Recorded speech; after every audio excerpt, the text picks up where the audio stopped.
Ayan no, nandito tayo ngayon sa gilid ng kalsada. So nandyan yung bike ko. So malayo pa yan. Malayo pa yung bahay namin dyan para sabihin ko lang sa'yo na para mabayaran ko yung utang mo, no? Di ba? Ayan oh. Ang layo-layong daanan yan. Yan, straight pa yan. Tapos pumunta ako dun sa dyan sa likod. Dyan oh, dyan sa highway. Kung nakikita nyo dyan sa highway. Ayan. Yung daanan na yan is papuntang ano na, papuntang Kuyapo na. So ayan, nandito ako ngayon. So time check muna tayo. So mag ano ata eh, mag 7 na ng ano, paggabi na. Ayan, naghanap pa kasi ako ng mapagka-cash inan kumbaga, 'di ba? Ayan oh. Buti na lang meron si bike na pinag-service natin kasi wala yung motor natin. So hello guys, nandito tayo ngayon sa daan kasi kakagaling lang natin dun sa highway kasi nagbayad tayo ng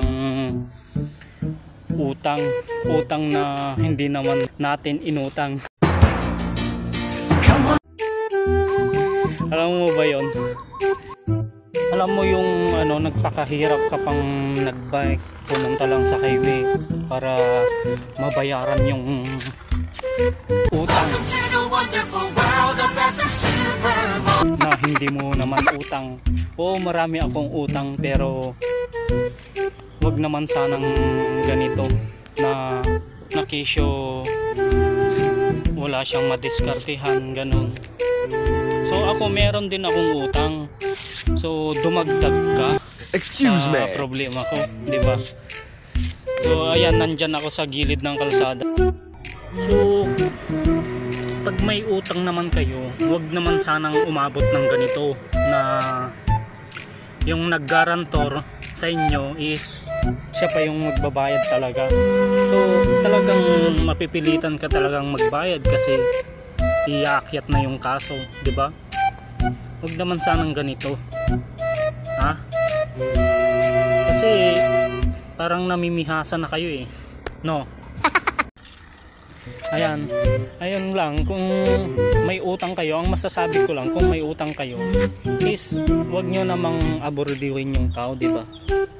Oo, may utang rin ako pero nagpapaalam ako sa kanila na hindi ako makakabayad ng ganito, hindi ako makakabayad ng tamang oras kasi wala akong extra, ganyan. So pwede mo namang sabihin yon sa kanila at makiusap ka, di ba? Kung may utang ka sa kanila na wala kang extra, so wala pa akong trabaho ngayon, pwede ka namang magpaliwanag sa kanila. Siguro naman maintindihan nila yon.